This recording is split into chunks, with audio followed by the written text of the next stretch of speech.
righty, let's get started here in just a moment as we have Kurt Busch in victory lane. But what will be happening with the technical inspection here at the conclusion of the race? And let me get the link shared, and we will get started with the disqualification show for Kentucky in just a few moments.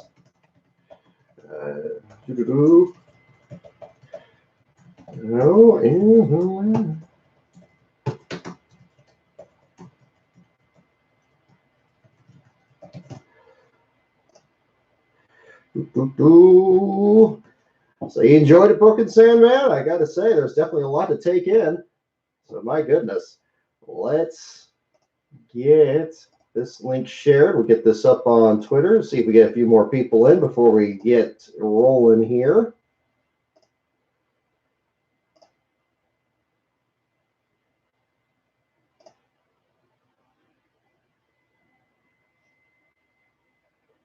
Okay, there we go. All right, so welcome to the Last Car Disqualification Show. We are, as you can see, we've changed things around a little bit here at the headquarters. Found this monitor in the garage area. I guess you could say it is in the garage. Hooked it up to the computer here. And what a race to make a debut for this setup here with Kurt Busch back in victory lane for the first time this year, driving for Chip Ganassi Racing. He beats Kyle Larson to victory lane this year, for the Chip Ganassi team. He bounces back from the lightning strike that cost him victory before the rain came last week at Daytona. An amazing bounce back for him and for the whole team there. But now we wait for the results from technical inspection, and we find out what happened from the race itself. Unofficially, your last place finisher of the race today would be B.J. McLeod in the number 52 car for Rick Ware Racing. They had issues under the hood there with the number 52 that forced them behind the wall. I believe unofficially it looked like they were the only driver that had fallen out of the race. I guess the unofficial results do show an electrical issue as the reason out for the number 52.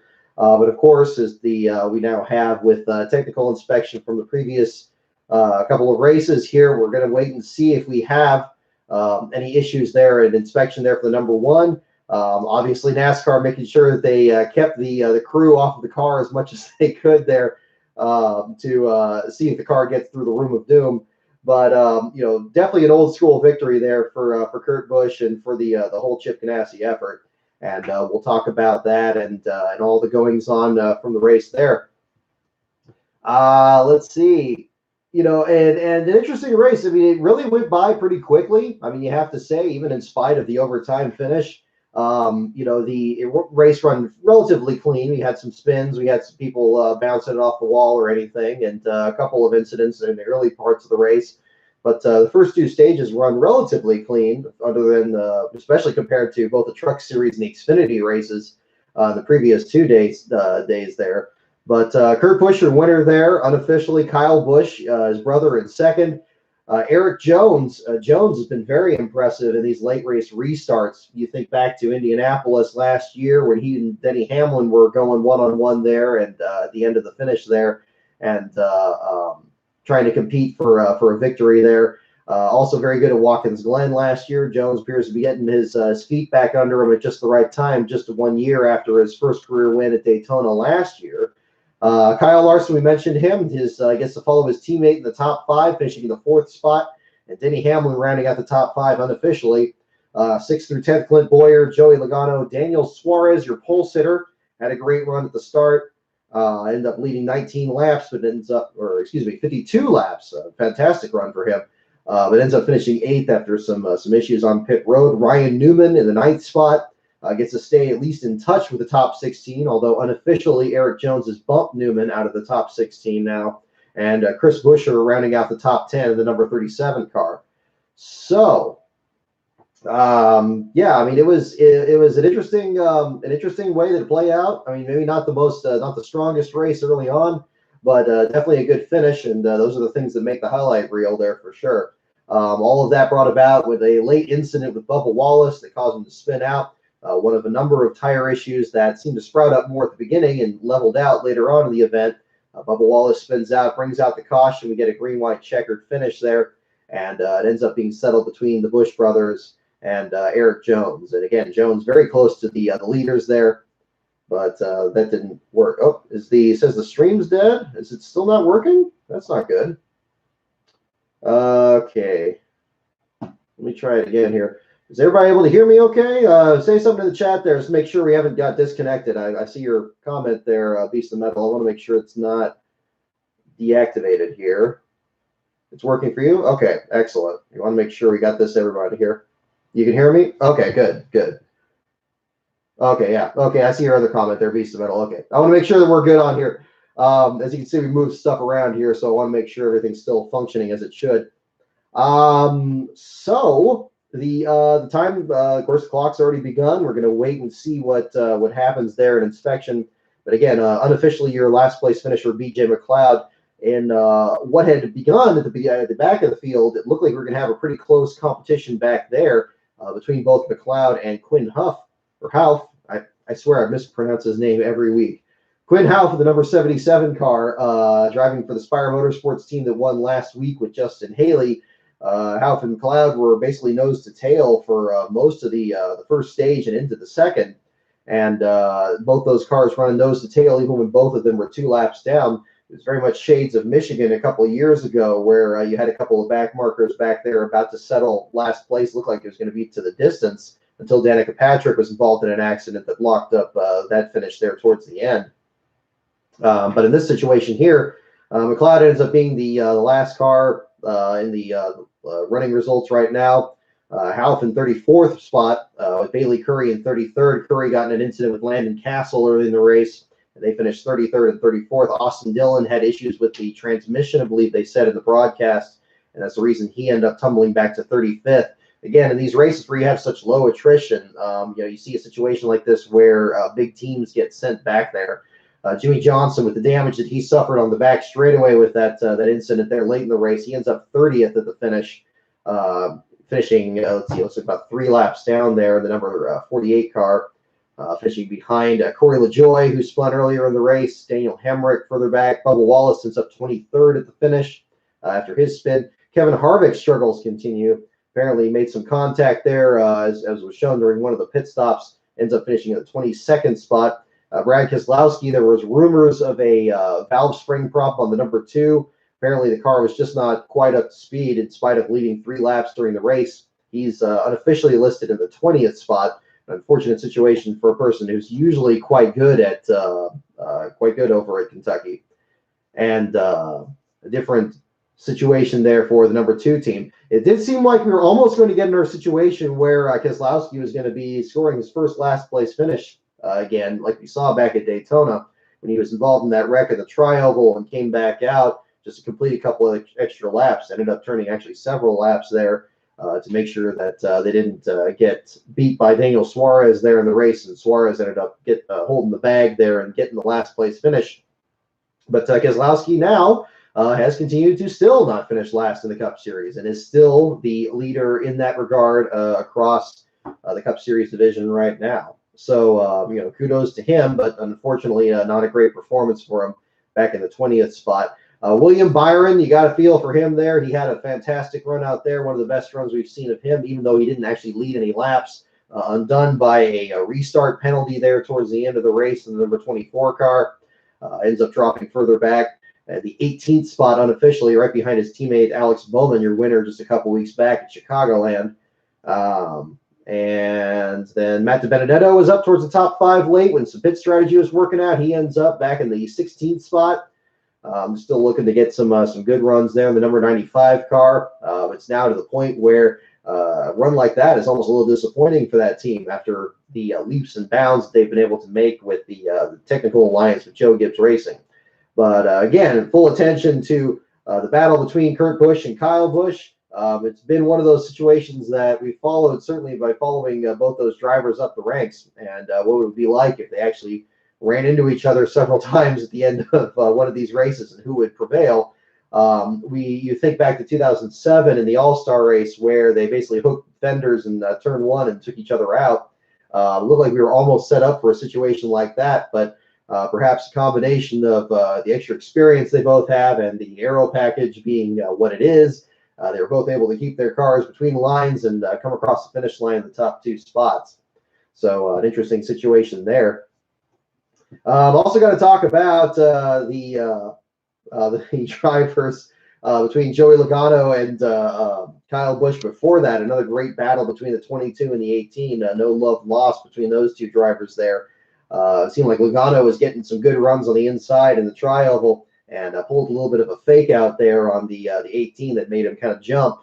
And we almost had something very big happen there, but they end up straightening things back out again, and we had that situation settled there. So let's see. Let's step back in the shot there. Okay, just seeing what happened to my printer. It's showing the picture there. Let's take another look here. So let's look at anything else in the results here. Again, Chris Buescher, great run for him. The Planters machine, the number 10 spot. Paul Menard and the Steve Kinser throwback in the 11th position. A good run for him. Ricky Stenhouse Jr. looked like he was going to be throwing his hat into the ring there, was making the middle groove work there for a little while. He ends up in the 12th position. Ryan Blaney, your defending runner-up of this race, in the 13th spot. And then everything kind of shakes out further down from there. But again, still waiting to see what happens with McLeod. McLeod had a last-place finisher earlier this year in the Dover race, 8 races ago. If he does finish last, that's going to, put him up higher in the rankings there. We'll see what happens with the number 52, but both McLeod and the number 52 have actually not finished last in a Cup race at Kentucky before. I know we've only had a few of them so far. But so far, unofficially, the number of laps that McLeod's completed, the 110 laps, just barely beats the record of 108 laps by Alex Bowman in this race just last year for the most laps completed by a last-place finisher in the Cup Series race at Kentucky. So basically, even if somebody's disqualified and sent back there, it's definitely going to beat that record too, because everybody else in the race from Austin Dillon all the way up to the lead completed at least 238 laps. So that record is most definitely going to get beaten in this event, regardless of who is classified last at the end of this. So we now wait again for the inspection results to come through, and we will again review what happened both in this race and what happened through this weekend. So we'll take another look and check out what was happening here. Let's pull up the results from both the Xfinity Series and the Truck Series.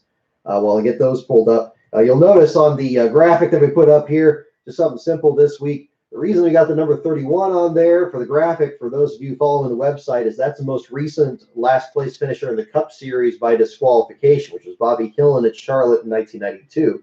Although we've seen people disqualified in both the Xfinity and the Truck Series this year, we still haven't seen one in the Cup Series. And again, not a scenario that we hope for, of course, but something we definitely are very mindful of here in the show since we started it this year. So it seemed like that was most apt to put on our graphic for this week around. Still deciding what exactly to do with this setup here. I've been kind of taking inspiration from some of the other podcasts and that kind of thing. And I want to make sure we have some visual aids in here as well. And I can even do this if I can figure it out well enough.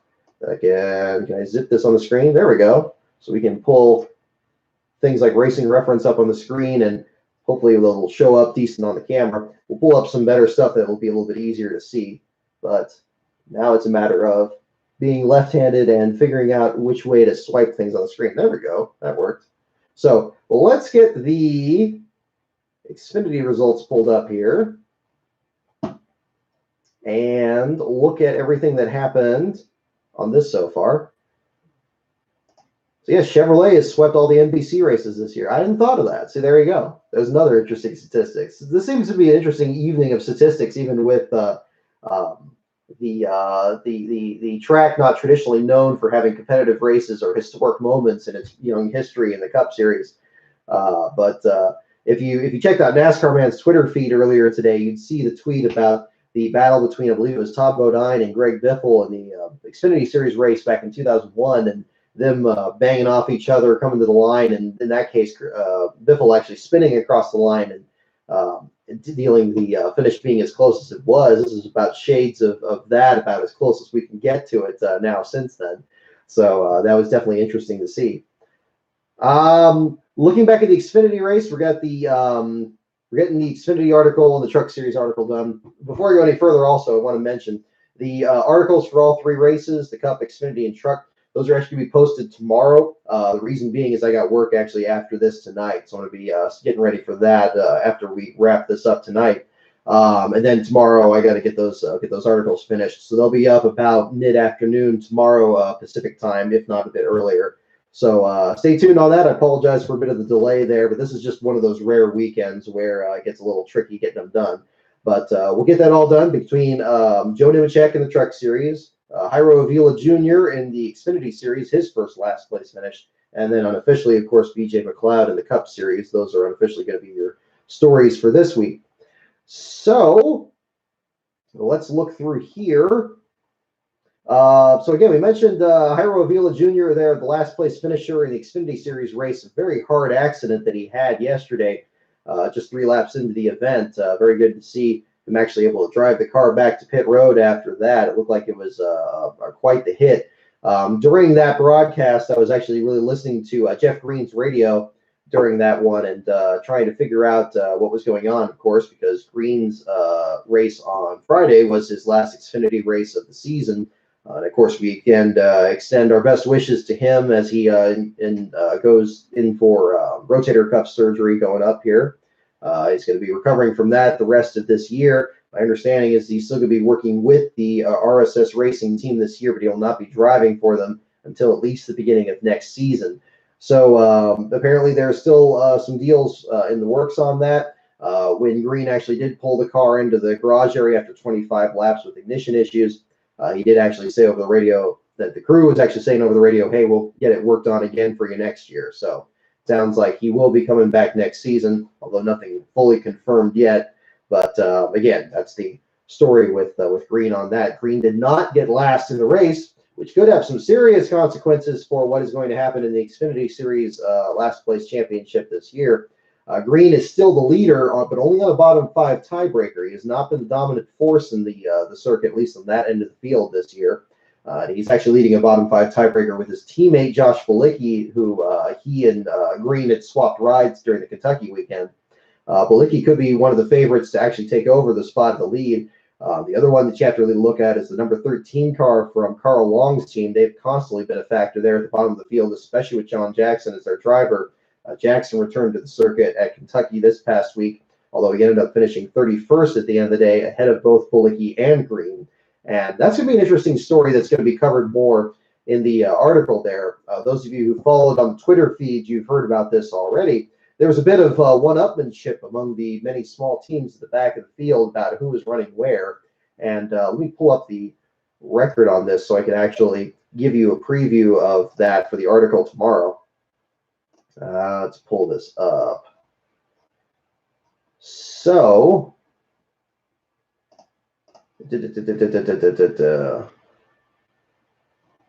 I'll just jump into this here in the meantime. Because, again, unofficially, Jairo Avila Jr. is first last place finish in just a few starts in the Xfinity Series. Timmy Hill in the 37th spot, Jeff Green 36th, Ray Black Jr. in 35th, and Morgan Shepherd rounding out your bottom 5. But again, the story was a bit more complicated than that. Under Avila's accident, Green was over the radio. He was asking if Josh Bilicki's car was smoking, but then he was told that it wasn't. And Green also remarked that his car was driving so good, which was unfortunate since the team had already decided they were only going to run about 10 laps in the car that he was driving at that time. And again, both Green and Bilicki had swapped rides between the 38 and the 93. After 19 laps, Green was told that to go ahead and bring the car to him whenever he was ready. Green broke out of line. He was almost collected by Morgan Shepherd in the process. He had to wave him off there to make sure that the two of them didn't collide into each other. About the same time, that was when Timmy Hill came down the garage area driving for Motorsports Business Management, the number 66 car, as well as Landon Castle having issues with Johnny Davis's car in the number 15. Both of them falling multiple laps down, Castle falling back to the 35th spot. Green again returned to the track after Castle pulled into the garage area. Turned out that Castle himself didn't stay in the garage and was also coming back out. So there was already some gamesmanship, even though last place was already settled, that you had positions from 37th, I believe, all the way up to 30th had changed hands several times through the first 2 stages, and this was just the first phase of it.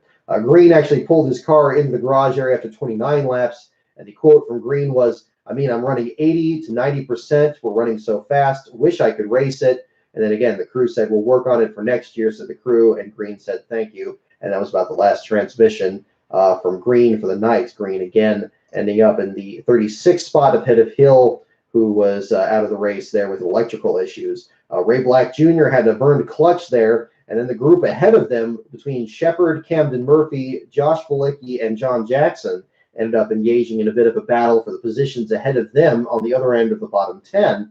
After that point, when Green exited, Bilicki and the other underfunded drivers continued to play what was called a game of cat and mouse by Josh Bilicki's spotter. And each of them were trying to gain as many spots as they could. Again, looking off my notes here, on lap 56, Bilicki's spotter updated his driver that Austin Cindric may have been done. This was when Cindric backed into the wall in the number 22 car. Cindric having a rough weekend already with the penalties incurred prior to the race and losing a crew member there in the process.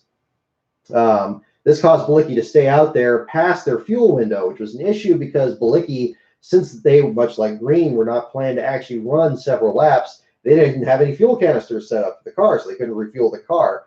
So Bilicki had to run down at reduced speed there, and luckily the caution for the 22 allowed him to run on the apron, and did finally make it to pit road, and they were able to refuel the car somehow at that point.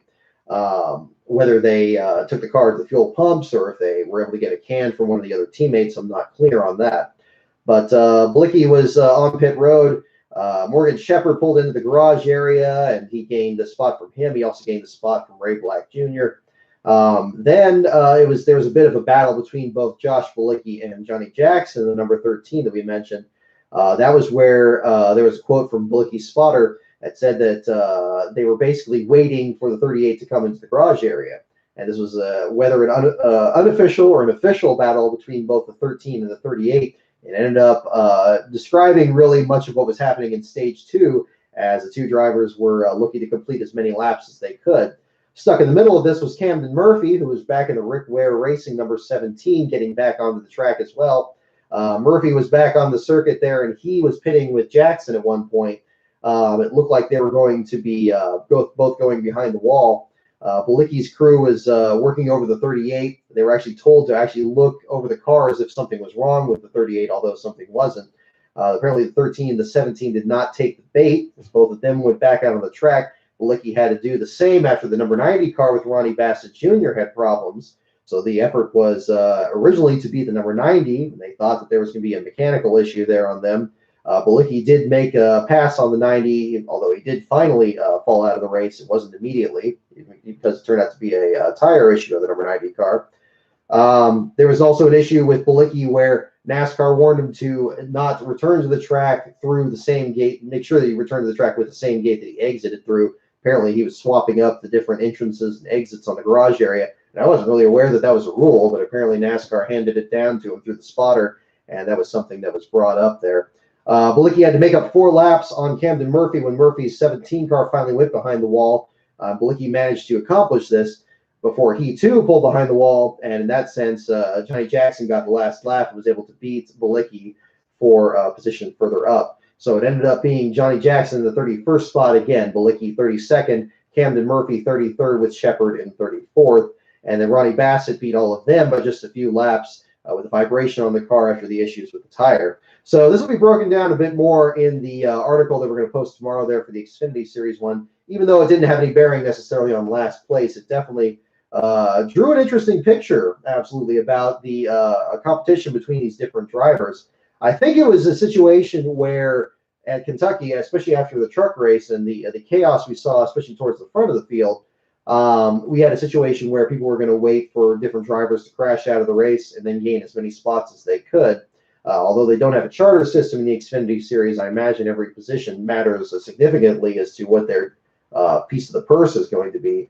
And so that was ultimately the situation there. So it's an interesting story, and it's not one that typically happens. Usually following the back of the field here, especially in races where they fall out of the race in the first few laps, it's usually very quiet on the radio. You don't get a lot of communication, and you see a lot of the same usual suspects there at back of the field. It's usually in the truck series that you see a bit more competition back there with drivers coming in and out of the garage area. with the exception of teams such as Nemco Motorsports, which has really had some sponsor issues that has unfortunately dropped the 8 and 87 into the bottom 5 on a more regular basis. But we'll get into that when we talk about Thursday's race, of course. But an interesting situation, and it's going to be something I'm going to want to keep more of an eye on in these future races coming up, especially in tracks where perhaps like Kentucky, it's anticipated there's going to be a lot of accidents or mechanical issues in their first few laps, and we have a situation like that. So that's going to be an interesting thing to talk about there in the article there. Let's see. So yeah, let's take another look at the results from here. Looking further up, Josh Williams getting a good run there, the 18th spot. Got a bit of attention there on social media when the crew put help on the front grille of the number 36 because they lacked any sufficient sponsorship there for the weekend. Apparently, some of their other backers came on board, the Startron, Starbright, and Sleepwell companies jumping back on the Mario Gosselin-owned machine. Greg Alding continuing his streak of top 20 finishes. He finishes in the top, the 15th spot, just one position behind the damaged Austin Cindric car. Riley Herbst just outside the top 10. Justin Haley had damage in the Cindric accident, ends up finishing in the 10th spot. Ryan C getting back into the top 10, which is good to see. But then the front of the field, it's still Cole Custer, Christopher Bell, and Tyler Reddick, the three drivers that seem to be really on cruise control through the first part of this year, at least among the Xfinity Series regulars, looking to divide and conquer the championship between them. If those three don't end up in the championship 4 at Homestead, I imagine it's going to be really surprising. So we'll see what the stretch run looks like as we get into the playoffs and get closer to that. Looking further back, BJ McLeod, who was last today in the Cup Series race again, pending what we hear about from the disqualification results. McLeod ended up finishing 20th in the results there, driving the number 4 car. He swapped rides with Landon Castle, the number 15. The 15 was the one that Castle had issues with when the bottom 5 was changing positions there early in that event. But an unfortunate situation for Christopher Bell, in spite of the dominance that he's shown in recent races, starting in the outside pole there again, leading 72 laps, but ultimately beat by Cole Custer at the stretch run there. Custer leading 88 laps and taking the victory in the number 00. But again, those three drivers still looking to be the story ahead. Reddick still leading by 67 points over Bell and by 75 points over Custer, but they have a big gap. It's now down to 133 points back in the lead in 4th for Cindric, following his accident. So that's about the story on the Xfinity side. And again, we're going to get some more information on Jairo Vila, the number 99 car. A rare last place finish for the BJ McLeod effort, and it'll be interesting to cover that in everything coming up ahead there too. So let's go back to the Truck Series as well. Let me, in the meantime, get something staged here. We'll check the timer and see where we stand. Okay, we are very early into it here, at least from what I have at this point. We're about 38 minutes into the wait here for the inspection results. Those could come back at any moment. I believe it was a little bit more generous in terms of when to start the timer here. So we'll get that information here shortly. Let me do this. Oh, you know what? This will be a good test of the screen. Let me try this. Let me pull this up and see how well this shows up here. NASCAR Man just posted this. Let me put this on the screen. Ooh, that shows up really nice. Oh, hang on. Spoke too soon. Let's try that again. Hang on. Get up there. There we go. I don't see. How well does that show on here? I hope it shows pretty well. It doesn't show great. Yeah, it's kind of a pretty good glare. Not sure how well it shows up on there, but NASCAR Man just made this tweet comparing Kurt Busch to the other past instances where the crew was riding on the car going to victory lane. It says here, cool to see the one team riding the car to victory lane for that throwback vibe. Incidentally, back when that was more common in the 80s, NASCAR used to fine teams $100 for each crewman who rode the car. So another interesting bit of information from NASCAR Man there. It did look like the officials were pretty quick to get the crew off the car there, which was unfortunate, but luckily they got some great gifs and photos there in the meantime. And, certainly a lot of excitement there in the number 1 team, as it should be. And let's see, can I get that bigger? Can I get that bigger? How about that? How does that work? There it goes, a little better. It doesn't show up great, but we'll keep tinkering with this as we go along. I turn off all the lights in here, but I think that would show up. That would look a little too much like I'm doing some creepypasta stuff or something. I'm not going to do that. Let's jump into, what's that? Okay. Well, let's jump into this. Let's get the mouse back on the screen here. You know, maybe what I should do is keep the Pockrass account here, and then I could use that. You know, that probably wouldn't be a bad idea. We'll use that to make sure that we got the information on when the call comes through. Because I've noticed in the last few episodes here, it seems like everybody else notices when there's a call before I do. But I'm usually in mid-rant or something while you're actually getting the call. So let's do this, and then we can see it actually pop up on the screen here in the meantime. Let's see. I'm sure it's still going to be something turned around. Most recent post still, Kurt Busch is the winner 49 minutes ago by Pockrass. And we'll see if anything pops up on there. Okay, so we'll try that. And we'll just keep glancing over. I'll try to make note to check that out. Okay. But, yeah, actually, you know, a very interesting race there in Kentucky. A very interesting situation there shaking out there with Kurt Busch. But a very solid weekend between the Xfinity Series and the Truck Series. I know the battle for the win may not have been as interesting in the Xfinity Series, but I was thoroughly enjoying what was going on at the back of the field there. I hope that the last place battles could be nearly as interesting in the races that we're covering in the weeks coming up ahead. And that's, again, another thing that we're, again, working on. We'll do a brief promo for that again. For those of you who aren't aware, our next race coverage we're going to do in person to follow up with Sonoma is going to be at the Canadian Tire Motorsports Park at the end of August. We are then going to link in Darlington the following week. We are looking to return there after covering that race back in 2017. That was during our research for the book here, the J.D. McDuffie book. We're not sure exactly in what capacity we're going to be covering that race. We're going to certainly make a bid for credentials there. The applications have just been submitted this week. We don't know what's going to happen on that, but that's, again, entirely up to their discretion. We were very lucky to get in there in 2017. They were very cordial there at the Darlington Raceway. We'd love to cover it again. There's always some great stories there. And we got some people we want to meet up with there, including any of you that you happen to make out to these races. Let me know, and you know, be happy to meet up or anything. This is going to be that's going to be our next round for the season here, and then we're going to look ahead further down the line to doing Phoenix and Texas for the two of the last three races of the season, and round out our 2019 coverage with that. And in between, still continuing to do our work here at lastcar.info. But for that, if you want to be part of that experience there for Darlington and Mosport, we do have a fundraiser on there to make sure we cover our gas money and everything. If you join any level of our Patreon, even a $1 level on there, we get your name put on a magnet that we're going to order and put on the back of our rental car. It'll be on there for the entirety of our trip between Canada and all the way down to South Carolina. We will then bring it back here to California, and everybody that is on there is going to be entered in a random drawing, and somebody's going to be mailed that one there afterwards. So just a little experimental thing. We're going to give that a try. If it takes off, we're going to do that for future races, but we'll at least do it for this one here and see how that works. For more information on that, check out my Patreon, which is patreon.com/lastcaronbrock. So the same as my Twitter handle, @lastcaronbrock, but with patreon.com in front of it. So promo over on that. Let's go back into the Truck Series race and evaluate what was going on there. We had, and the man of the hour we have to talk about, of course, is Tyler Ankrum, and this is going to be the big story in the Truck Series article.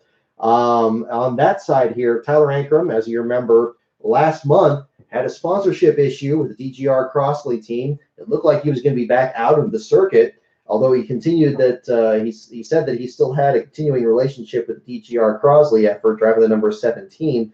After the sponsorship fell through back in the middle of June, he ended up driving Joe Nemechek's start and park truck, the number 87, both at Iowa and the following week at Gateway. He very nearly was going to be the last place finisher at Iowa, and in fact was, before the first disqualification of this year unexpectedly occurred, unexpectedly to me at least, in the Truck Series race when Ross Chastain was utterly dominant in that event, setting a now record 141 laps led of any last place driver or any driver classified last across NASCAR's top three series, beating a record of 95 laps led by Greg Biffle in 2008 at Darlington.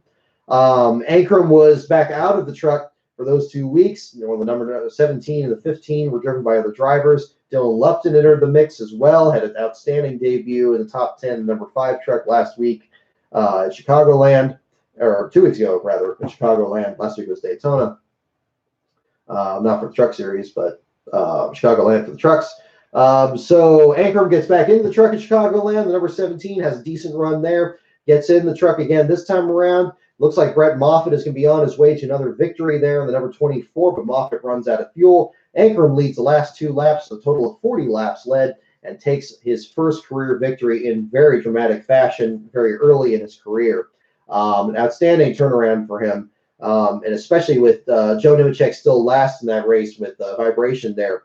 Again, shows how quickly he's turned things around from just being, again, having to resort to driving with the start and park effort just last month to ending up back in victory lane here, and definitely a complexion-changing victory for Ross Chastain and the rest of the field there, looking to make their way into the playoffs. You notice during the Truck Series race, Chastain had an unusually plain-looking number 45 out there with throwback decals for the early years of the Al Neese team, or the early years, relatively speaking, given that they're a pretty new program. But no sponsorship on the number 45, much like we saw with the number 24 a while back at Chicagoland. But still had a good 4th place finish there. He's got to have to stay up there in points as best he can, and perhaps take another victory to assure himself a place in the playoffs, because it's starting to get a little crowded at the top of the field there. But Antrim looking to get his way back in there, the number 17. And, after missing the first part of the year, just the age waiver, get back in there once he crossed that. But great run for him, great victory for him, and a great story this year. And so the Truck Series article that we're going to post tomorrow is going to really put that in greater context between driving for Joe Nemechek and then driving back with DGR Crosley again and getting back into it that way. So that's going to be really the story with that. And again, the Cup Series article, the story is still to be written on that. Again, we're still in the holding pattern to see if BJ McLeod is going to be your last place finisher there. I do see a new tweet on Pockrace's page. Okay, looks like just a post from a friend here. Bob Pockrace called a pre-race to me, said Kurt Busch would win, says Steve Carnes. So, okay, hey, he knows best. He called it there. So it surprised me, I'll tell you what, especially when they brought up the statistic about Chevrolet never winning at Kentucky. I was pretty sure Martin Truex was going to win this one. But again, I do not have the best touch for your fantasy racing picks, as you may know.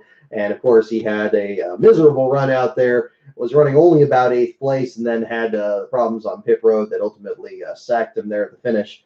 So that was the situation there. But getting back into the Truck Series race, Stuart Friesen, what is this man going to have to do to get into victory lane? He is second once again, I believe, what's the 6th time in his career. The number 52 started last in the field when his original truck was confiscated because there was some issue with the part of the floorboard on the passenger side that was too high. They ended up confiscating the truck, which is itself such a rare thing, certainly in the Truck Series and really across NASCAR's top 3 series. You think back to Tony Stewart in 2003 got mentioned. I believe Chip Ganassi had a car confiscated at Bristol in 2004. People bringing up other examples from the past. There was somebody I think that mentioned also that Jeff Burton's roof was confiscated at one point from one of his cars. I don't even remember that one, but it really paints a picture of how serious, I guess, some infractions are that's going to constitute not just dropping into the back of the field, but actually confiscating your best piece. So that's the situation there. But that was a story there with Friesen. I think if the odds are to be considered, he's definitely going to be one to watch at Eldora coming up here at the end of this month. Friesen could have, would have, should have won that race last year, the number 52, and has constantly been a factor up there. If not there, then certainly Mosport getting back up to north of the border there. Although I believe is Mosport in the playoffs now, because I think it was last year. But they had a different situation there. Let me take a look. Where was that? Oh yes, that's right. Playoffs. Truck Series schedule 2019. All right, let's get this pulled up. Yep, come on, don't do that. Okay, that's not helpful. Let me get the other one here. I'm pretty sure I think it was the playoffs last year. So maybe I'm just not. Let me use J-Skis. Thank goodness. Let me also give a call to J-Skis again. Thank goodness they're back because I was really adrift when they were not around there for a while. I know I'm not the only one for sure. I'm glad to see them back up again. And they've been really big. I mean, a big help. I mentioned this back in way back when we started doing these shows. I mean, they've always been a real boon to independent journalists trying to get their articles out there, like myself, and just trying to get your articles seen. It's so hard to get your stuff exposed beyond everything else out there. But if you get to a point there where you're getting just enough eyes to get attention there, I mean, they're fantastic for that. So that's always good to see. And always certainly much appreciated. Once we get the articles up tomorrow, that's going to be the first email and be sending out after that. Not there. Okay, yes, Canadian Tire Motorsports Park. That's the second race of the round of 8. Okay, so they can't count on. So in that case, yeah. So Friesen can't count on returning back home to make the playoffs. He's going to have to do something more dramatic here if he can't point his way in. The Eldora Dirt Derby that's coming up. We have Pocono coming up in a couple of weeks, and then August 1st we have the Eldora race, and then Michigan after that, and then that's the cutoff race. We go into the playoffs beginning at Bristol for the Truck Series. So that's going to be an interesting thing coming up. Again, Eldora, I think Friesen is going to be loaded for bear, and it's going to be very interesting to see which collection of late model sprint race drivers, USAC midget people, and everything in between are going to be attempting that race. That's always one of the most challenging and yet interesting intralist storylines articles to do each year because there's so many different teams and drivers that pop up. It's very much what Daytona used to be, where you had these part-timers and people trying to get back into the field and make a name for themselves and perhaps get a season-long run going. Certainly Antrim, I believe, is one that could vouch for that. If memory serves, I think, wasn't that his first start last year when he drove in Eldora? No, it wasn't. He drove at Martinsville. So it was a different deal there. But other drivers out there were a different situation. Let's see. Yeah, Ross Chastain in the 4th spot there. Another great run for him. Austin Wayne Self in the 6th position. So great run for the Tim Self AM Technical Solutions machine. Spencer Davis and the Mark Rett team get an 8th place finish. So it's good to see both a team and a driver get back in the mix there. Davis has been driving for Al Neese earlier this year, and we hadn't seen the 11 truck out there in a few rounds, so it's good to see them get a good showing there. Jeff Burton, his first Truck Series start of the season, finishing in the 9th spot. Tyler Hill, really impressed with him. The number 56 truck, Timmy and Tyler Hill there have been really getting a good program together there in the number 56. Really cherry picking which races they're going to do, I'm sure, to inflict the best performance that they could. And Kentucky was a good pick for this one because they ended up getting the 11th place finish there. Tyler's best finish, I believe his previous best was a 20th earlier this year in a season series debut. So a great run for him. The second truck 1 lap down. Cody Rohrbaugh is another story that didn't get talked about as much there in the broadcast. He got lapped at the very end of the race by Antrim. Rohrbaugh there had, this year, he'd only, in the races that he's attempted, he's either failed to qualify or he's crashed out in every one of the races, including a very hard crash on the back straightaway in Texas. It was very nice to see him get a finish there, a 14th place finish for him. Great finish for him. Brennan Poole getting in the 15th spot there, although it looked like he got in a little bit of a scuffle there with Johnny Sauter, I believe at the end of the race there. But that wasn't the scuffle that everybody was talking about, of course. Then you have to talk about the hat flip between Natalie Decker and, the number 20 driver there, old Spencer Boyd. I almost said Spencer Davis again. Spencer Boyd there, the number 20. That was a really interesting set of circumstances there. You always wonder if something like that is what's going on in the infield there. I always hear that the Kentucky infield is so big you can't tell, what's going on in there, what's the best place to see the action there. But kudos to the person that caught that on camera. That ended up being quite entertaining. And really kudos to Boyd also for doing a fundraiser for Believe in Outdoors organization there, selling some T-shirts with the upside down hat on there. That was, as he tweeted later, checked and released from the Infield Care Center. So that was cool to see. But let's see here. Looking further back, Clay Greenfield back in the show there, the number 68 truck. I haven't seen him since Daytona. 16th place finish for the Rackley Roofing Machine. That'll be another entry that we're going to be looking ahead, I would anticipate, for Eldora at the very least, given that he and Norm Benning were the ones that were banging off each other there towards the end of the last chance qualifier. Mason Massey with a great run there for Josh Riam, getting into the top 20 there. Josh Balicki and the other Riam truck in a 20th spot there. Solid finishes for them both. The Whitetail Smokeless Tobacco jumping on the 34 there. Good to see new sponsorship get in the sport. And kind of a throwback, really, to, if you think about the days of the No Bull Ford with Jimmy Spencer, or the Skull Bandit, even further back with Harry Gant. Different brands getting into the sport. And then, a lot of big names ended up dropping further back. We mentioned Decker and that very hard hit with Spencer Boyd there. Then Brandon Jones further back in the 23rd spot. Grant Enfinger, their pole sitter, in 24th. Gus Dean, the ARCA driver, ends up 25th after continuing to have a difficult season there with the Young's Motorsports effort. And we mentioned Joe Nemechek and the Nemco effort really being more of a start and park effort lately with the sponsorship issues. Nemechek ended up being your last place finisher. And Camden Murphy in the 28th spot there, both of them on either end of the bottom five. Unfortunate situation for Jordan Anderson, too. He had nowhere to go in the incident between Decker and Boyd broke out there in turn one and shunted the front of the truck there. It looked like that wasn't going to be too serious. Maybe tape that back down, but perhaps a more conservative approach given the limited resources of that effort. Ended up pulling out of the race after 41 laps, finishing in the 30th spot. And started really good in that weekend. Qualified 15th for the race there, so it's unfortunate that that didn't finish out as well as it could. But they'll certainly be back in the races coming up here in the coming weeks. But I mean, really, again, an outstanding story for Tyler Ankrum, coming back again from being the last place finisher with Joe Nemechek until Ross Chastain's disqualification, and then bouncing back to get back into the show. Let's take another look here at the screen. We'll get the other screen going. We do have another tweet. Let's see if we have here. From the folks who provide Fox with stats, this is the third time the Busch brothers finished 1-2, and the first time that Kurt has won the race. That's the latest one posted 56 seconds ago. So, again, no call yet on the technical inspection.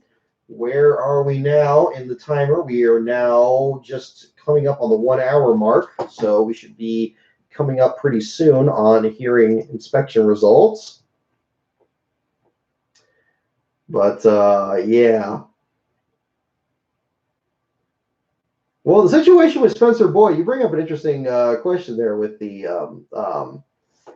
Ultimate 23 drag in there about the incident with the stalled and crashed truck. Wasn't that one where somebody ran into Boyd? I thought that was the 14 truck there with gosh, who was that? I got to look at the results here. I'd like to do it off of memory, but I'm finding that is becoming less reliable here. There was that incident on the back straightaway. I know what you're talking about there. Unless we're talking about a different race. I mean, there was that one where Boyd was on the back straightaway. Trey Hutchins, they got in that accident on the backstretch, and Boyd was out there, and Hutchins just kind of slid into that one there, got collected at the end of it. Let's try this. I mean, that probably won't show up very well on the screen, but maybe we can do this and have a little fun with that. We'll test the, did I get the audio levels working? Okay, that's working. That's good. Now, I know last week when we had the big screen back there, we attempted to do the first full race there, but I think it was more prudent to not play full-on broadcast. But maybe if we do some clips along the way, we can do something like that. Let's pull up that Spencer Boyd accident. We'll take another look at that. We'll do a little bit of analysis here while we're waiting for the results to come through. Rick. Okay, this was the one a month ago. Okay, let's get this pulled up. Which way is it, left? No, it's right. There we go. All right, let's take a look at the replay. Let's go to the replay. All right, let's make sure volume is up. I think it is.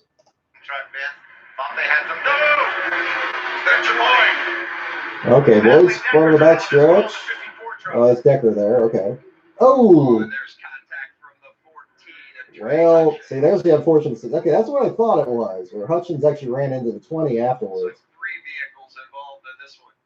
I mean, it's unfortunate for him, especially for Hutchins. I think we haven't seen that truck since then, although Hutchins was, goodness there. Okay, now ran the back of Decker. It looks like Natalie got into the inside wall there. Whoop. Oh, goodness. We could have collected a lot more people. Slight contact with the outside wall, but Trey Hutchins has come along. Whoop. Bonk. Okay, yeah. Good damage to that right front corner. Okay, so there's a situation there. So yeah, that was the situation with that. I thought it was one where he came up later, and that second replay, it looked like Hutchins kind of came to it a little bit later than I thought he did originally. I thought he was going into full speed, but clearly that wasn't the case. But regardless, some damage there for the number 14 truck. That wasn't too awful helpful for that effort. Let's take another look here. Let me get that.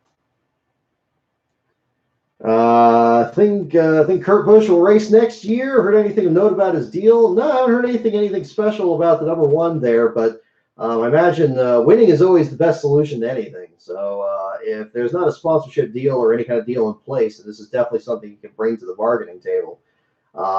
So something they can work out there for him. Oh, something keeps jumping there. Let me pull that up in the other way. I'll get the tweets pulled back up here. We got another tweet here. Kurt Busch has won with 9 different crew chiefs, says Pockrass, posted 1 minute ago. So, okay. So, again, little pieces coming together there. That's another thing that Kurt could bring up there. It's like it doesn't matter who they match him with. They're going to make it work somehow. So that's the other part of the story there. You purchased your hat shirt already, Mike? All right, there we go. Nice. So that's, I mean, it's there's a lot of different interesting personalities in the lower end of the field here that don't get talked about too much. And Boyd's an interesting one. We've only written about him once, I believe, from the last place run he had at Talladega. Now, he actually had one. Maybe this is the one that you were bringing up here before Ultimate 23 Dragon. He did have one wreck where he got collected on the back straightaway in a wreck in the Xfinity Series. And he just piled in there like full speed, and that just destroyed the 76 car he was running for at the time with SS Greenlight. And that was a difficult situation. Let me pull that up. We'll do that too. We'll get a little highlight reel thing going on. If it's a different race, definitely let me know. Okay, we don't need that. We'll see Boyd Talladega Crash. See, I'm talking about the interesting personalities we have here, and of course, now I'm pulling up a lot of accidents that people were involved in. But hey, this is the last car show. This isn't the front of the field, so I'm afraid it comes with the territory. Whoop! I don't know, where'd you go? Let's do that again. Get over there. There you go. There we go. Let's look at this again. I'm just trying to find any excuse. But they're wrecking down the back straightaway here. Okay, so yeah. See the 11 there, you see the pit yeah, 76 right about down here at the bottom of the screen. Let's slow that down a little bit. We can do the slow motion probably here in a bit. Just trying to find any excuse. But they're wrecking down the back straightaway here. Oh yeah, so right here, right in this circle here. Gotta get a telestrator going over here. So we got Spencer Boyd collected in this one, the number 76 car. He was driving for SS Greenlight. He got winged by one of these cars here on the back straightaway. I believe that's the number 40 with Chad Fincham. And then the number 28, I believe, saw involved there as well, the old JGL racing car. And he gets diverted down there. There he goes, strikes the right front. And it looks like at this point he doesn't have any braking power at all. And he piles into these cars down at the bottom of the screen. Let's get that cleared out. Ooh, boy, that other guy, goodness me. It's like one of the BJ McLeod cars got into that one. See the 11 there, you see the pit penalty. And then piled in there. Couple of big hits right there too. Ooh, goodness me. Oh, that's right. This is back when the 60 car had all those. That 60 was having trouble with a loose race terrible car. runs that year. Watch the replay. And of course, now you don't see that car back out there. Loose car on the first stage for sure. The 60 has Ty Majeski. I think that's his second start, I believe, in the Xfinity Series. And let's get to the replays here. And you guys, you see here, you hate that. But we've all experienced it. You make that mistake. Yeah, this is a good angle here. Let's get the back stretch. Somewhere else, but you said it, Joey. I don't even know that he even touched him. If he did, it wasn't much. Like you said, the cars are very, very light there, and at least a little bit of change in direction behind you. The 40 gets collected. The one thing that Where's you the can't really 76 see, coming in? Oh, my goodness. Okay, right here in the middle of the shot. I'm not sure how well it's showing up here. But right here in this shot, you can see the 76 car just ramp up over the front of the 28 here. From the cameras in these cars, they have a little crown to the back bumper and the front bumper. And if you get offline just a little oh, and there's bit, this oh, is exactly that's what Ryan Truex is driving that 11 car, so you got him that one. Man, some big hits there. I tell you, it's amazing. You see how fast they're going. And this was Boyd's. From behind, gives me the bumper, tries the worst place. See, there you go. But the only last place finish, I believe, for Spencer Boyd in the Xfinity Series was this one here with the grunt style car. And of course, now we're seeing him in the Truck Series with Young's Motorsports. You also see Dylan Lupton getting mentioned here on the JGL Racing team. That team doesn't exist anymore. But Lupton himself is back in the Truck Series as well and having much more success. Just getting a top 5 out there in Kentucky. So great run for him. Let me take another look back here. But just shows how things turn around there. You have a couple of personalities there that have some trouble there further back and see if they can turn things around. But what I was going to say was Spencer Boyd, though, an entertaining personality. He seems like he's really leaned into the sponsorship there with the grunt style, very patriotic branding and everything, and carrying that over in the number 20. And it's unfortunate he had the wreck at Kentucky when he did, because it looked like he had a new sponsor that jumped on board the number 20 this past week. But that's the nature of it there. And then, of course, getting even more screen time with this deal with the Decker situation. But it looks like it's going to a good cause there. So. These guys I haven't had a chance to interview yet, but that'll be one I'm going to be looking ahead to. We do Canada here in the next few weeks, so that'll be entertaining. Let me see. Oh, you actually interviewed Boyd there before that? My goodness. Yeah, his throttle guts. Yeah, I think it was a throttle stick, because I don't see him just barreling into that thing just willy-nilly. You get a situation like that where, you get like that much height. That's gonna be a pretty bad mess at that point. Let's take a look at that again. From even know that he even touched him. If he did, it wasn't much. And like you said, the cars are very, very light. Now you see, when the car spins out, it's not going forward, and when it's not going forward, you're no longer actually advancing towards the finish line. And see, when you hit a car, then the car's not going to be driving as well anymore. Just a little bit. This is exactly what happens. This is what happens. Remember that. Big hits there. I tell you, it's amazing. You see how fast they're going. Gives me the bumper, tries the worst place. Goodness. Well, there you go. Dylan Lupton there. A little frustrated about where the bump came from. Yeah, like the car. So there you go. So let's hang on. Let me get the tweet feed back up here again. This is going to be a work in progress here in the weeks ahead.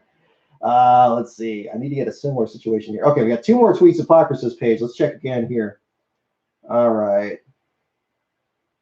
Okay, 4 minutes ago. Here are the Kentucky winners in the 9 Cup races at the track. See anything in common? Brad Keselowski with 3, Kyle Busch 2, Martin Truex 2, Matt Kenseth 1, Kurt Busch 1. So just a list of the winners here so far. Then a retweet from Patrick Perrin. Kurt Busch won races with Jimmy Fennig, Pat Tryson, Steve Addington, Tony Gibson, John Klausmeyer, Daniel Nost, Roy McCauley, Billy Scott, and Matt McCall as crew chief. They're getting a list of the different crew chiefs that Kurt Busch has won races with. And again, a career going back all the way back to 2000.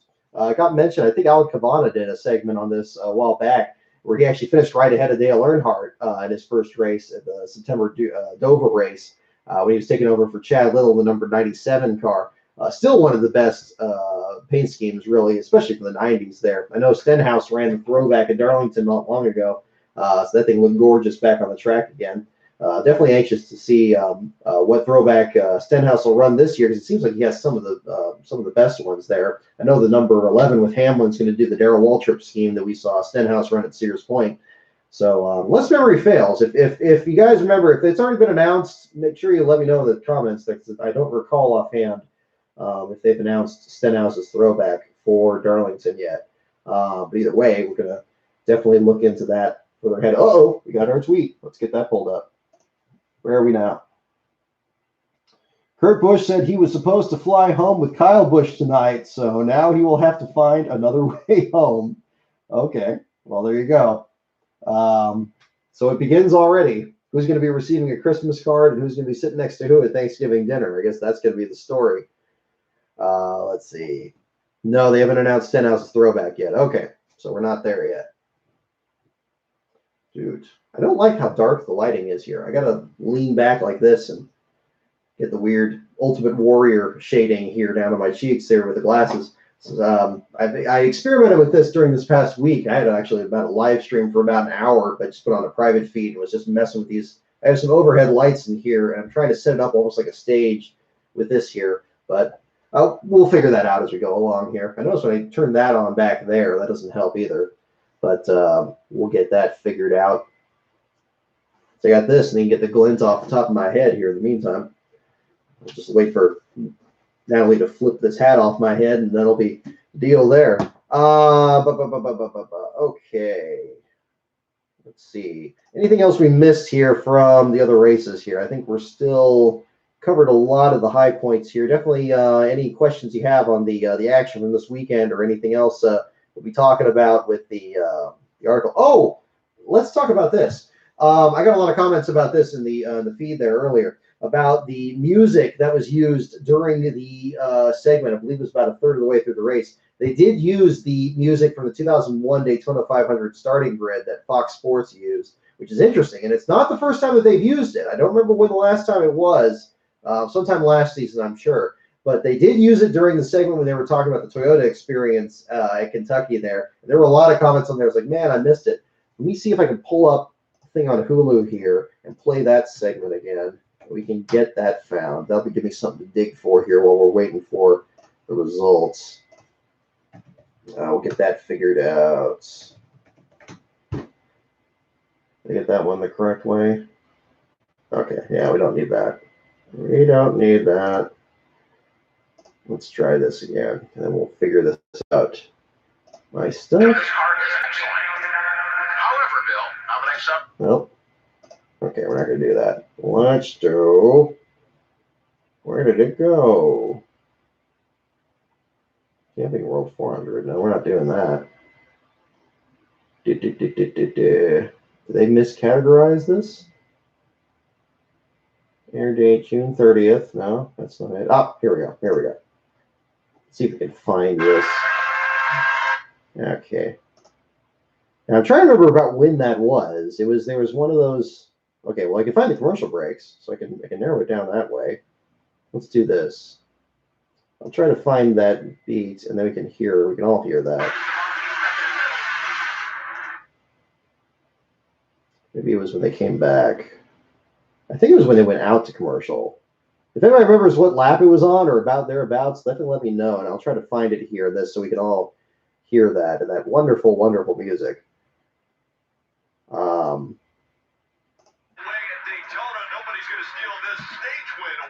Nobody's going to steal this stage. Lightning did not strike twice for Kurt Busch today.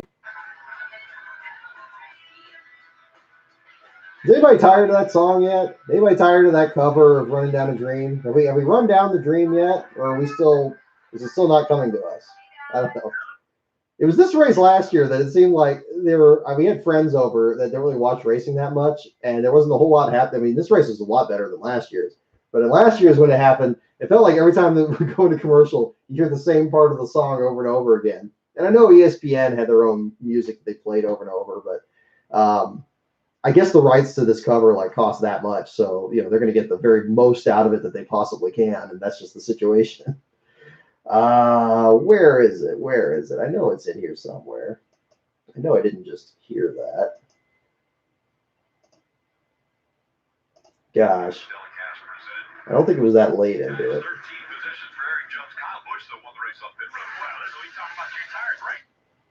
Let's see.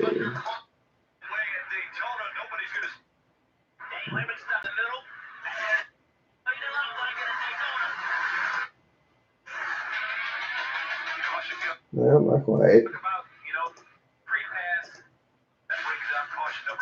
All right, caution for them. Boy, oh boy. No. Oh my goodness.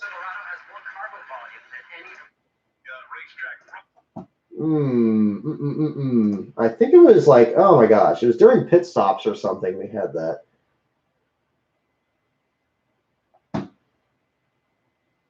Mr. Kentucky during your. Oh yeah, the Kentucky governor. I was looking at your comment there, Michael. Yeah, he. The thing was cracking me up. Well, you know what? I should play that. That'll be easier to find. Did they? Because that was during the pace laps.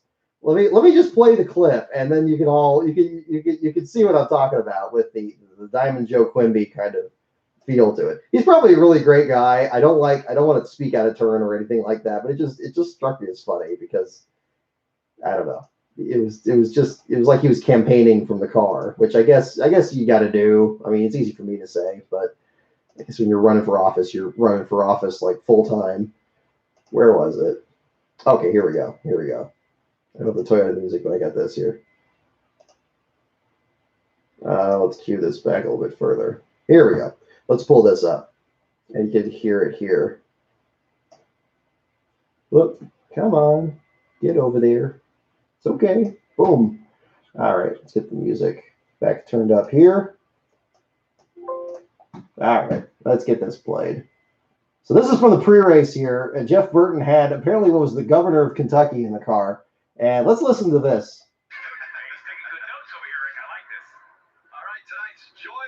With Jeff is Kentucky Governor Matt Bevin. Guys, take it away. Hey, Matt, so you happy with us tonight? Having fun? Hey, we are having a good time. We found it a perfect night for you. Not a cloud in the sky.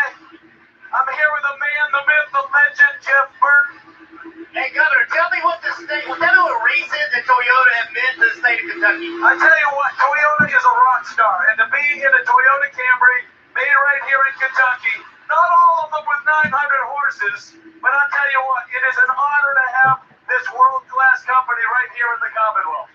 Well, I tell you what. Okay, that's fine. Here's what we're going to do. We're going to run off there. Finish the hell. Give me up, baby. Oh, awesome. I tell you what, there is nothing quite like getting stuck to the side of a Toyota. On a hot lap. Here we go. This is the way we do it in Kentucky. Perfect weather, perfect cars, perfect track. Engineering and manufacturing the best products in America. Okay, now. Every single day. How about that, man? How about that? Some flower. That feel good? Love it. Outstanding. Well, I really appreciate you riding with us. Tell us what that was like.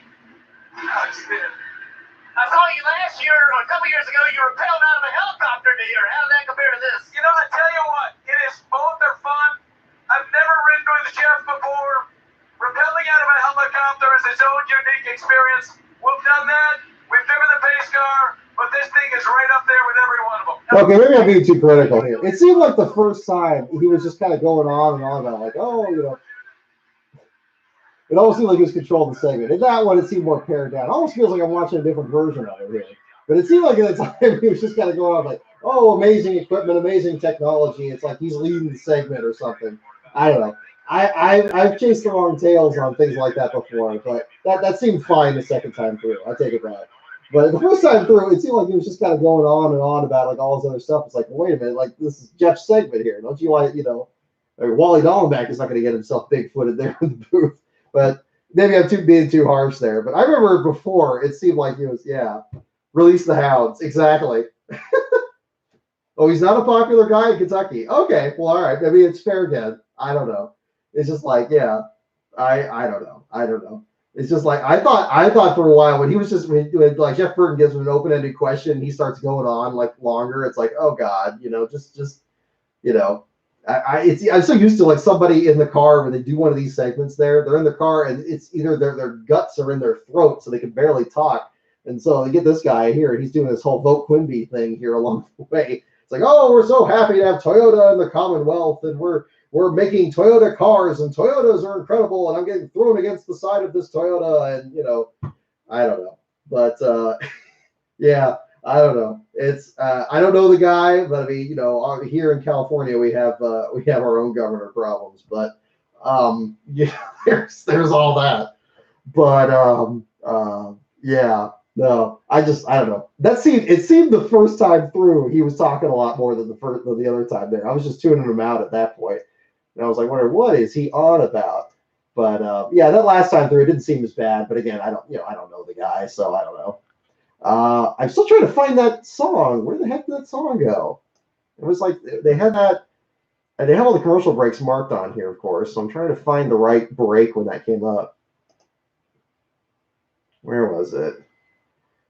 You're gonna smell it. Yeah, no, it's not there. Mile and a half racetrack in Sparta, Kentucky is the location for. Yeah, I think it was a mistake. I think you need to change the tires. This is awesome. Look at this crowd down.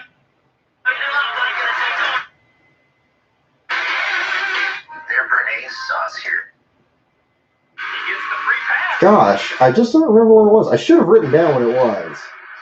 It's my fault on that. At Daytona, nobody's gonna steal this stage win away.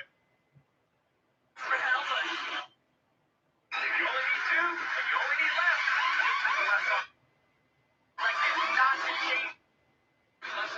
He's during this pit stop cycle here. Grassroots racing tour continues. No, not that one. 500 of those grassroots.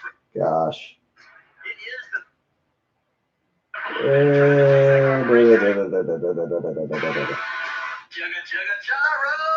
Oh my God. Okay. There. Like a rabbit just done his part. Boy or dead. I know there's other commercial breaks in here. Okay, this is getting too tedious, I'm sure. This isn't good for the visuals here. Let's go back to the Twitter feed again and see what's going on over here. Okay, we have 3 new tweets. Maybe we got close to a call here. All right. Nope, just the points at the moment. The Cup playoff grid was 7 races to the playoffs. And that one's been updated once. The Spire team is 91 points out of 30th with 7 races left in the regular season. So as to the Owners' Championship, it seems that that's now the battle. 91 points, not a small interval for sure. Okay. So I'm not seeing anything on that. So we do not have a call, at least from that feed yet. So let's keep checking this out here. Maybe this would be the better way to do it. Well, I mean, this wouldn't be the better way to do it, but at least give you an idea of what we're talking about when we talk about the music from 2001. Let's see. Back when Fox Sports took over NASCAR back in 2001, they had a couple different starting grid theme songs. And there's one that everybody remembers. And there's one that people don't really remember because, of course, they got big-footed from everything that happened in that race. Let's see. Fox Sports.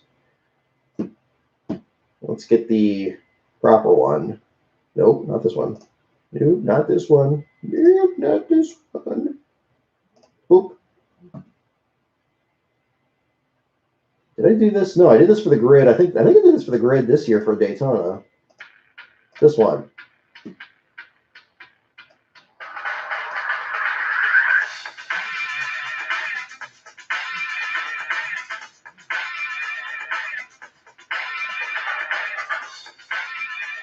So this one maybe not as memorable as the other ones there, but this is the one that they were playing during the segment that they had. If I could find the clip from it, it's somewhere in there. I just got to find where the heck it is, and that may be what occupies most of the latter part of the show if we can find it. We could dig through the U.S. Bank commercials and everything in between. Oop, oop, oop, oop.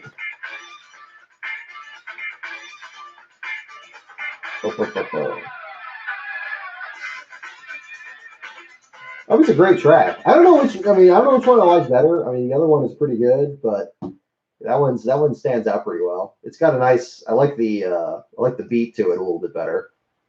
Anything that has like a good sounds like good hype music, but it's understated enough that it doesn't get in the way of vocals. That's really tricky. When I was doing the starting grids, that was always one of the hardest things to do, especially if you picked a song that had words in it. It was very hard to work with.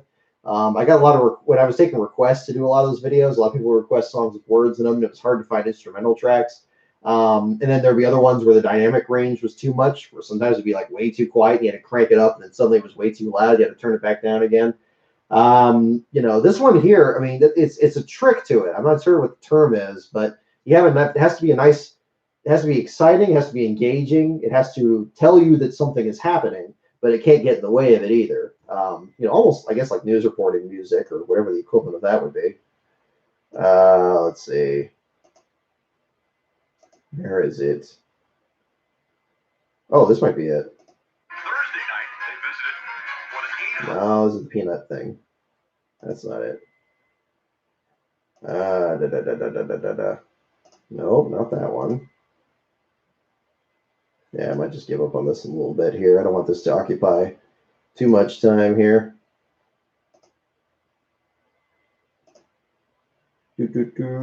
Oh, here we go. Here we go. I think I found it. I think I found it. I think I found it. Did I find it? Let's get this. Let's get this. Here we go. All right, here we go, ladies and gentlemen. Let's get this up on the board. This one. Okay, so 116 laps in. I believe they go to commercial break and they have this here.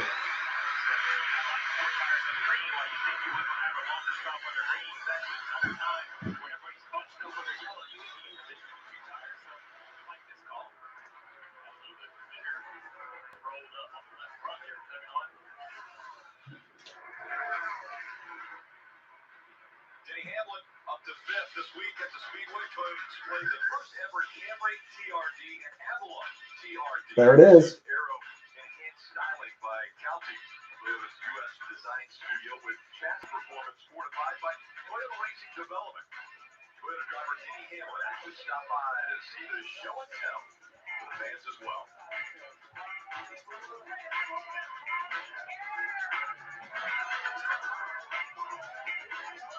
See, it stands out now, doesn't it?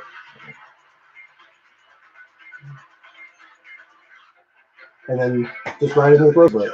So there we go. It was really quick, but it was definitely in there, and you could hear it plain as day. Can you hear it pretty well? I haven't asked yet.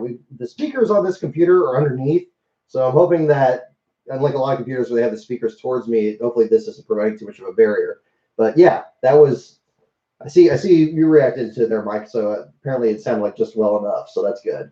But yeah, that's where they had it played there. So yeah, right before the break at 119 of 267 laps. So for those of you watching this later and you want to hear this in a bit better quality, if you pull up the video when they get the full race posted on YouTube, that'd be the part to pull up. This was perfect timing on this. We're gonna again, this is something I want to do for future shows here. I want to keep this here for the visual element, and that'll help the time pass even better as we're waiting for disqualification results.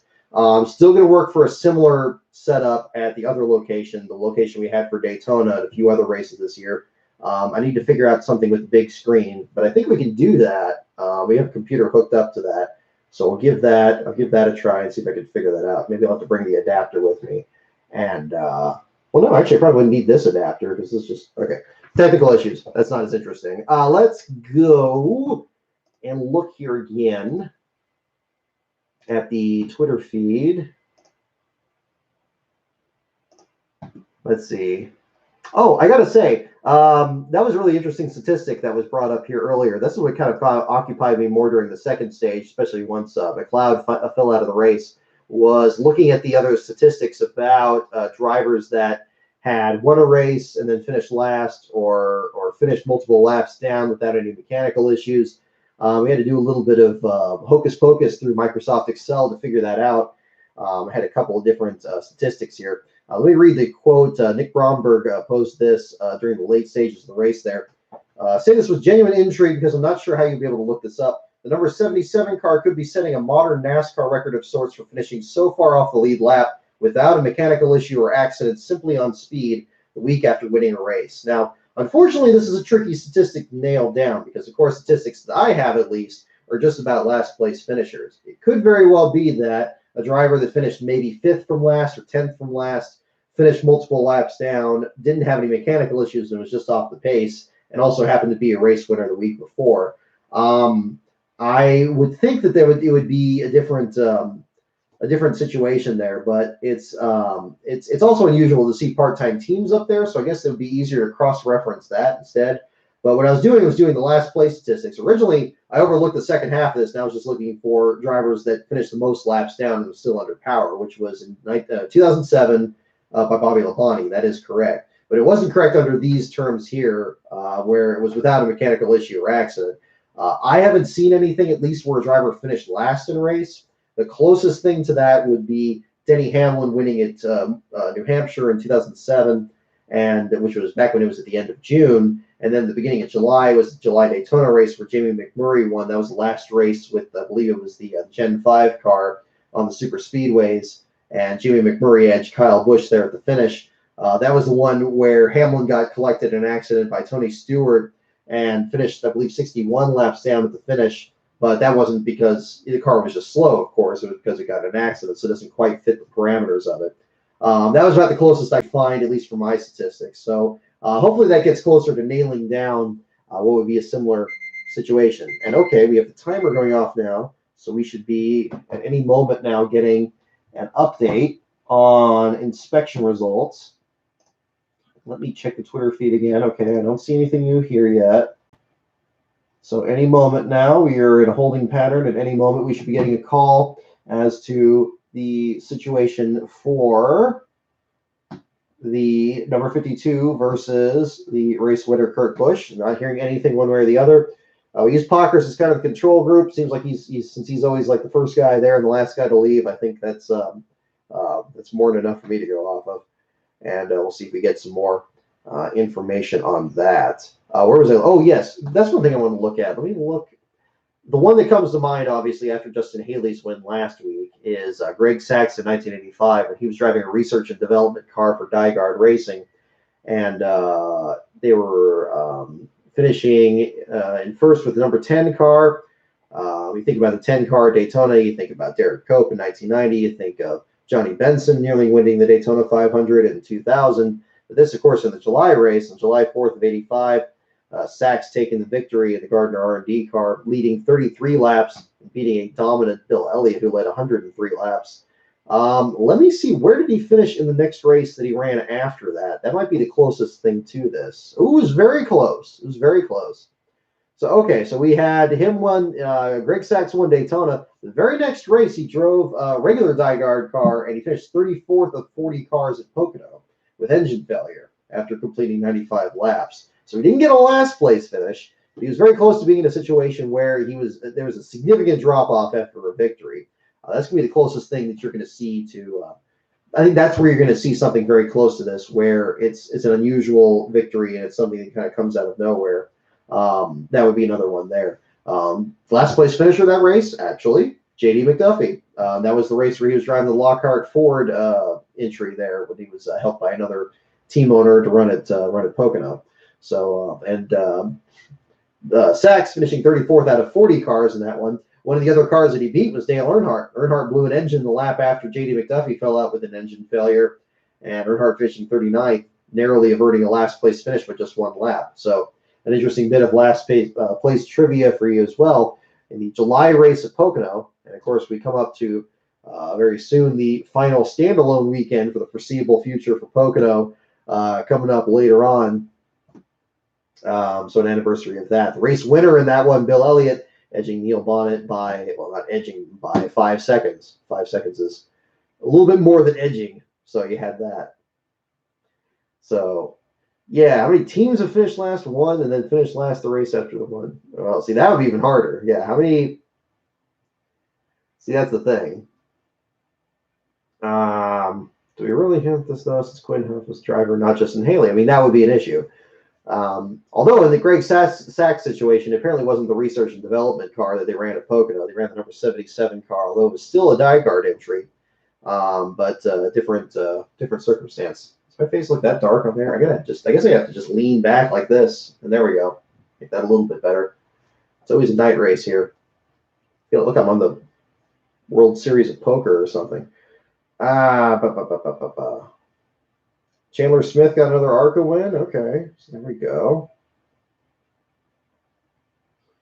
Let's see. Yeah, to answer the question, I don't know if there's been a situation where somebody's finished last, won, and then finished last again. I think that would be a bit more rare. Even in the situation with Hamlin, I don't think he was last before New Hampshire. Let me check that. That'd be a good place to start since that's 2007. Although I think he was he last because we went to Bristol in 07. Well, that was the next month. That'd be August, so it wouldn't be right in that stretch. But I think he was last in that one too. This is 2 years before we started the website, so I wasn't really keeping track of it as much back then. We had some interest in it, but it wasn't something specific. Yeah, Hamlin was last at Bristol in August. The first race on the current configuration where they butchered the perfectly fine 36-degree banking and made it a gradient banked track. Hamlin was last in that with an engine failure after 209 laps. But let's look at the stats for the 11 during that year. Yeah, he was 10th at Sears Point the week before in 07. So, yeah, no, I didn't have last on either end of that first place that victory there. Let's see. This, of course, back when you had 43 car fields, so you had a different situation there. Well, we have one more tweet on the page here. Let's pull that up. Do we have a call? We might have a call here. Nope, we do not. Last time Chevrolet won 3 consecutive races was Martinsville, Texas, Phoenix near the end of the 2015 season. So big turnaround for the Camaros now, getting 3 consecutive victories. Alex Bowman, Justin Haley, of all people, and now the victory for Kurt Busch.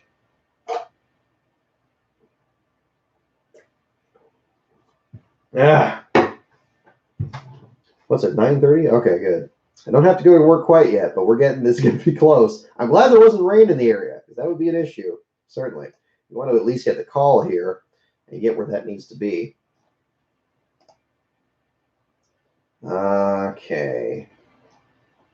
So is it going to be another B.J. McLeod article? Is it going to be the second one this year, the 3rd overall? Or is it going to be a different set of circumstances?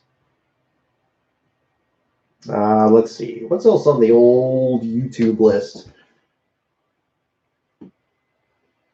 Oh, okay. I type it up and it shows this show is going. Well, there you go. It's like, hey, I'll tune into that. Let's take. I thought I saw something jump down there for a second. Nope.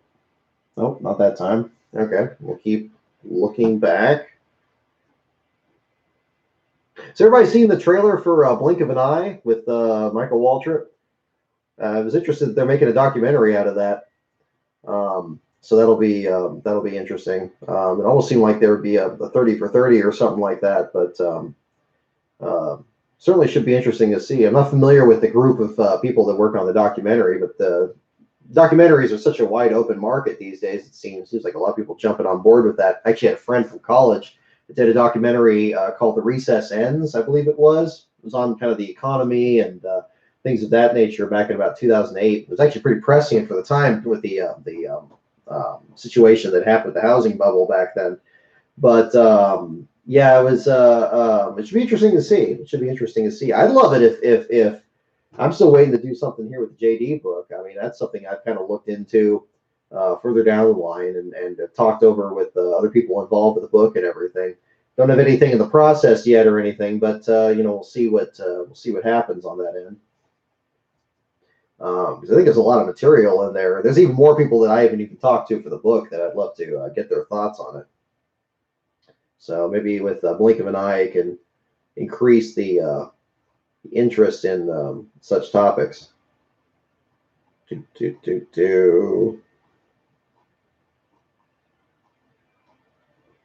Yeah, let's see. No, not there. Who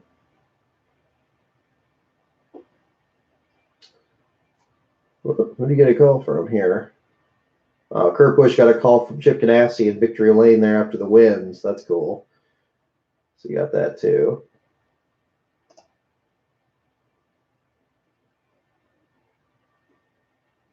And yeah, there is a winner's sticker on the roof rail at the number 77. Yeah, it did. They showed that briefly in the yeah, it was on the video on the Twitter. I think NASCAR put it up there. So even though Quinn Houff wasn't the winner in that one, the team, it still sticks with that. And it's just an unusual situation because we don't really see that anymore. There's certainly not part-time teams and even that whole thing. Well, Let's talk about Larry McReynolds' call for the start of the race there. The gentleman starts, or the driver starts your engines thing. That was fantastic. It's I know that the issue of the booth and Fox Sports has always has been coming up, and especially after Darrell Waltrip announced his retirement this year. But I mean, Larry Mack, in my mind, has never really been the issue up there.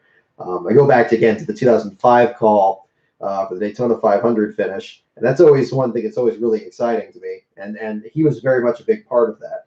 As a matter of fact, let me pull that up too, and you kind of get a good sense of it.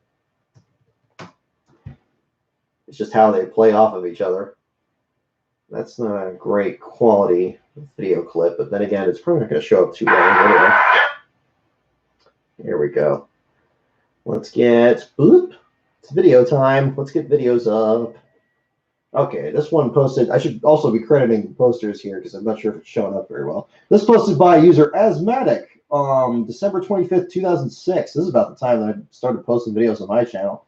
So it's going to be a bit fuzzy, but that's okay. It's serviceable. Let's play this and relive this moment. This is the final 7 laps from the 2005 Daytona 500. And listen to Larry McReynolds' contributions to this call, and also Darrell Waltrip. This, to me, this is the peak of how good Fox's broadcasting was, is this call. There it is.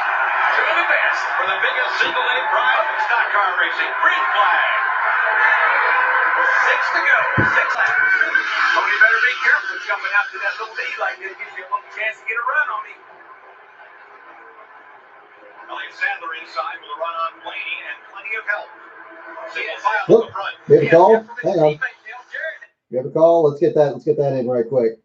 I'm seeing the comments here, and then we'll finish this up here and round it out with that. Looks like Kurt is declared the winner. That'll be good. Let's take the Pockrass page. Should be spreading really quick. Okay, yep, 5 minutes ago, Bob Pockrass, tech is complete. We do have a call. Kurt Busch is the winner. Newman car to the R&D Center. I guess I want a closer eye on Newman after a great run he had for him. So, yes, tech is complete. Kurt Busch is your winner, which means B.J. McLeod is your last place finisher. 2 of them for him this year and 3 overall in his Cup Series career. Again, those 3 articles will be posted tomorrow. The Cup Series, Xfinity, and Truck Series articles. We'll get all 3 of those posted for Kentucky. Make sure those are as good as they need to be. And we'll get that posted. So to wrap up the show here tonight, we'll go ahead and watch the rest of this clip here. And we'll go ahead and go from there. Let's do that. Let's get this. And actually, That 88 car. Jeff Gordon is trying to time this pass. He's trying to make a pass. He's going to try to shove him up off the bottom. and in fact, this is a good Kurt Busch moment, too. He's looking. He needs some help.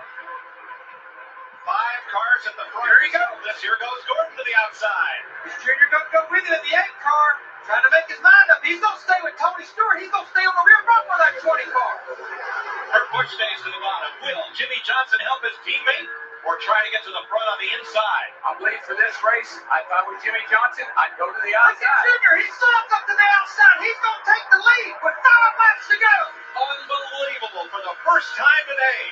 Dale Earnhardt Jr. leads the 500, but not for long. Here comes Stewart and a big pack on the bottom. Boy, Junior should have dove to the bottom and closed that door up. He had to pass pace. Let's see if he can get that run off turn 2. Jeff Gordon in the 24 trying to push him in the drag race down the backstretch. Jeff Gordon's car is just not performing right now like Junior's is. Tony should be setting up. He's got 3 great cars on the outside. There's Jeff giving Junior a push. Can he push him to the lead? This is where he got the good run while ago, coming off turn 4. Jeff Gordon in the 24 trying to push him. Ball smoker in the middle. That's just a little finger run back in here. I saw it earlier. At the line, Stewart by half a car length. 4 laps to go. Man, you can get up there even with that other guy, but you just can't get the pass made. Or can you?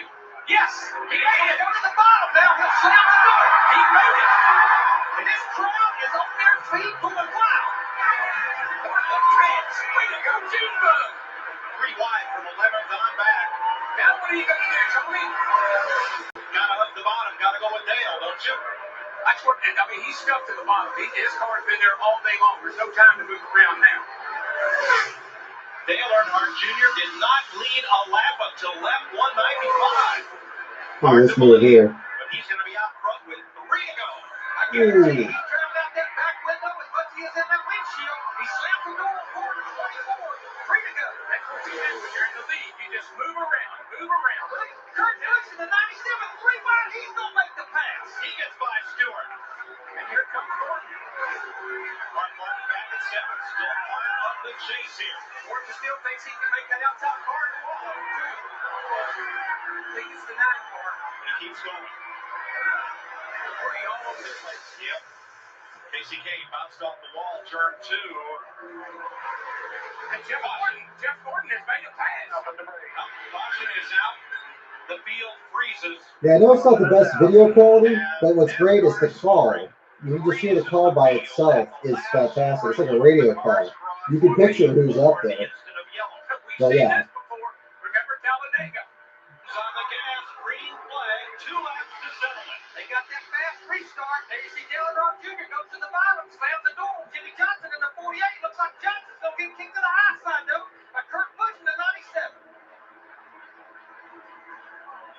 Stewart is locked in the 20, nowhere to go. It's Junior and Gordon. Gordon's not going to give up that yellow line if you bet that.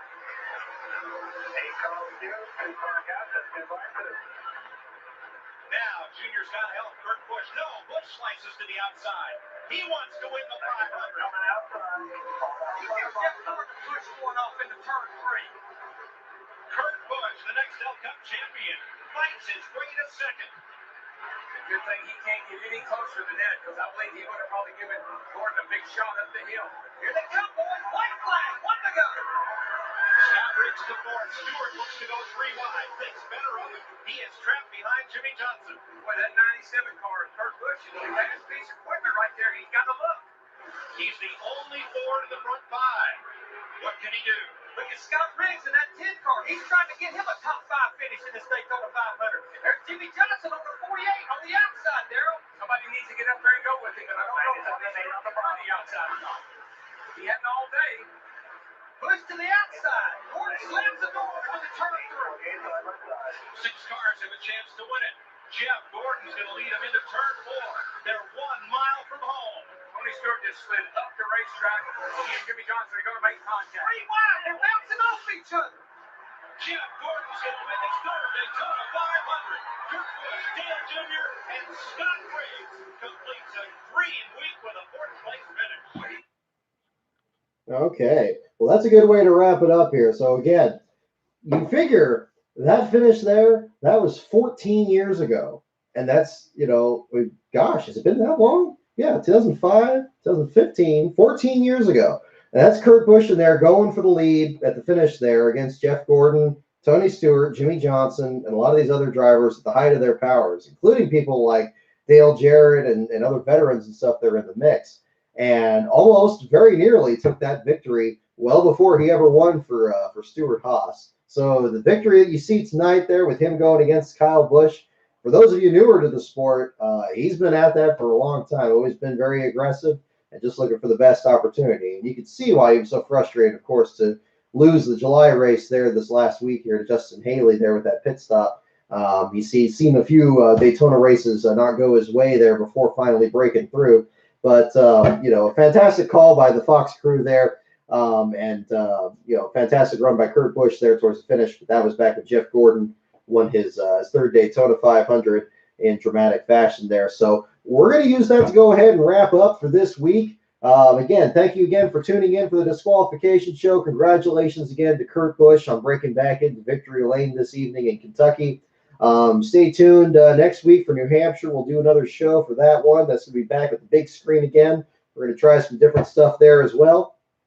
And in the meantime, check out the website, lastcar.info, the Twitter, @LastCarOnBrock, and also take a look at the Patreon. Consider joining up there, patreon.com/LastCarOnBrock.